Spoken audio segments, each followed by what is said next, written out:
tenemos también un tema interesante para comentarles que tiene que ver con la presentación de un libro sobre Santiago Maldonado. El libro se llama Santiago Maldonado, un crimen de Estado, que se presenta mañana a las 19 en el Centro Cultural de Cooperación, ahí en Buenos Aires. Y bueno, vamos a conversar con su autor, con el periodista Sebastián Premisi. ¿Cómo te va, Sebastián? Buen día. ¿Qué tal? Buen día. ¿Cómo estás? Bien, gracias por atendernos. Por favor. Bueno, presentación mañana, contanos un poquito de qué se trata, contanos algo de relacionado con el libro, obviamente. Bueno, el libro es una investigación periodística, netamente investigación periodística, es una reconstrucción que hago a partir del trabajo sobre los expedientes judiciales, los dos principales, el habeas corpus y desaparición forzada, analizando las contradicciones de los gendarmes, cómo el gobierno plantó pistas dentro del expediente, los funcionarios que le marcaban la cancha al ex juez de la causa, Guido Otranto, la responsabilidad de Otranto y la fiscal Ávila en el encubrimiento a la gendarmería, y sobre todo una reconstrucción de cómo fue la represión del 1 de agosto, los gendarmes que llegaron al río, los vehículos que llegaron cerca del río, los disparos que hubieron cerca del río, en el río, por dónde corrió Santiago y qué gendarmes lo persiguieron a Santiago Maldonado y a otro integrante de la comunidad como Lucas Pilquimán. Todos elementos que habían sido negados en un primer momento por Bullrich y el gobierno nacional, que sobresalen dentro del expediente al contrastar todo el material que se fue generando en la primer parte de la investigación. Yo digo en el libro que todo estaba ahí. No había más que mirar la primer foja del habeas corpus y la primer foja de la causa penal, de la denuncia penal de la PDH, estaban todos los elementos expuestos. En el habeas corpus ya aparecía la frase de un gendarme, el testimonio, no el testimonio, sino el relato de que habían escuchado a un gendarme decir tenemos a uno. Eso está puesto el día 2, que es cuando se presenta el habeas corpus. Y en la causa penal presentada por la PDH, por Julio Saqueiro, se hablaba de la presencia de Nocetti, se hablaba de la presencia de los vehículos en cerca del río, una gran fogata que prendieron los gendarmes para quemar evidencia, se hablaba de la desaparición de Maldonado. Bueno, todos los elementos que daban cuenta que se tenía que investigar la gendarmería y que claramente no se hizo.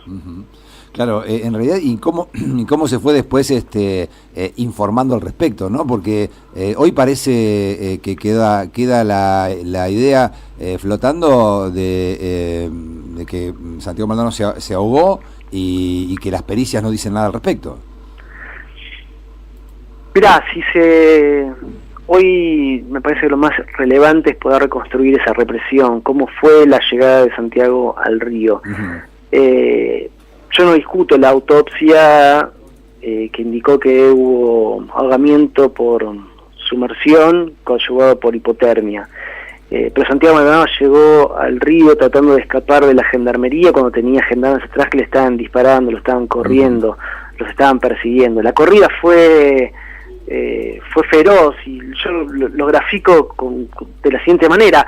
Hay gendarmes que declararon que en su corrida al río lo hicieron antes de los vehículos, es decir, corrieron más rápido que los vehículos, y cuando llegaron algunos a la costa del río declararon que ya había otros gendarmes sobre el río. Entonces imaginémonos esa corrida donde gendarmes cuentan que cuando llegan al río ya había más gendarmes sobre el río, por lo tanto tuvieron esa ferocidad en esa corrida, y en esa corrida entra Santiago mientras le disparaban.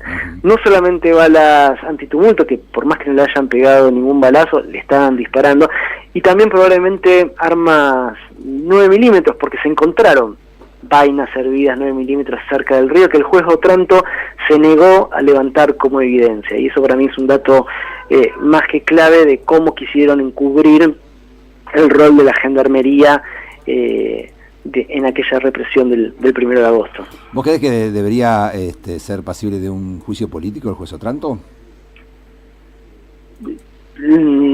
Como mínimo no debería ascender a camarista como pretende. Él fue muy ambivalente con la comunidad, y ahí uno se nota las presiones del gobierno nacional, porque fue el primer juez que anuló el juicio de extradición de Jones Walla cuando la policía de Chubut torturó a un testigo para sacarle información. Otranto los liberó a Jones Walla, pero fue quien también ordenó la avanzada hacia la Pulov a partir de enero del 2017, cuando le habían metido 2 denuncias en el Consejo de la Magistratura, y eso ponía en peligro su ascenso a la Cámara Federal de Roca. A partir de ahí empezó a tener una actitud contraria a la comunidad, y durante todo el expediente, durante la primera parte de la instrucción, claramente jugó a favor de la Gendarmería. Machado, el defensor oficial, lo grafica como de la siguiente manera, como que había 2 expedientes: uno, el de papel, la causa, que podían ver todas las querellas, y un expediente paralelo que era la información que le pasaba al funcionario Gonzalo Cané a Otranto. Sí, un expediente paralelo. Le guionaban el accionar a Otranto, y Otranto claramente siguió a pie juntillas lo que le marcaba el Poder Ejecutivo Nacional. Como mínimo, no debería ascender a camarista, y obviamente yo no soy abogado, pero tampoco debería ejercer su rol de juez con tamaña complicidad en el cubrimiento de lo que sucedió ese 1 de agosto en la Pulov. Sebastián, ¿cómo estás? Lucía te saluda. ¿Qué tal, cómo andas? Bien.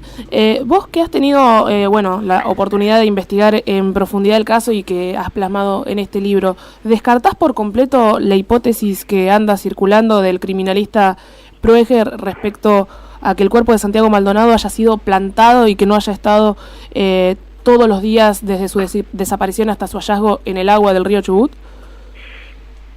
Nada, es muy difícil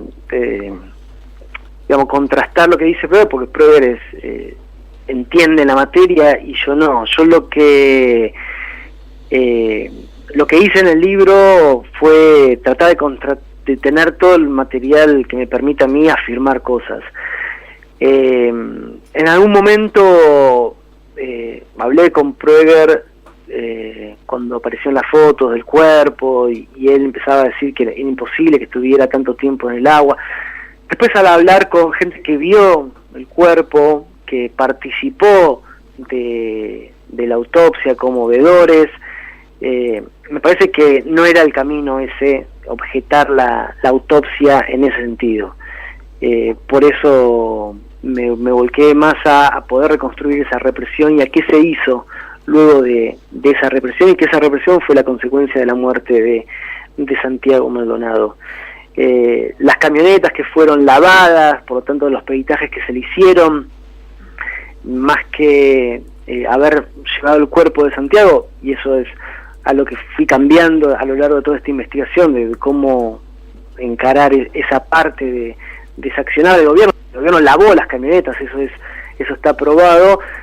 Me pregunto si ahí no metieron la mochila de Santiago o el celular y utilizaron esas camionetas para llevar esos elementos personales de Santiago que permitieran sacarlo de escena de la Pulov, porque en realidad es lo que terminan haciendo. El gobierno instaló la idea de que Santiago nunca había estado dentro de la Pulov, con lo cual hay un montón de elementos que hoy permiten aseverar muchas más cosas que lo que está diciendo hoy Proeger, que lo que él hizo fue analizar un informe de la autopsia, ni siquiera vio el cuerpo o los videos de la autopsia, lo cual es muy difícil ir por ese lado, por lo menos para mí me es muy difícil. Y yo digo que si hay alguna ventana de la movilidad del cuerpo de Santiago Maldonado, me parece que ocurrió ese mismo 1 de agosto, cuando la Gendarmería tenía todo el tiempo del mundo y la disponibilidad territorial para poder hacer lo que quisieran. De hecho, hicieron lo que quisieron. Bien, recordamos que el miércoles se cumple 1 año de la desaparición de Santiago Maldonado, y la presentación del libro Santiago Maldonado, un crimen de Estado, va a ser mañana a las 19 en el Centro Cultural de la Cooperación en Avenida Corrientes al 1500. Sebastián, te agradecemos mucho este ratito con nosotros. Gracias a ustedes. Hasta siempre. Sebastián Premisi, periodista y autor del libro Santiago Maldonado, un crimen de Estado.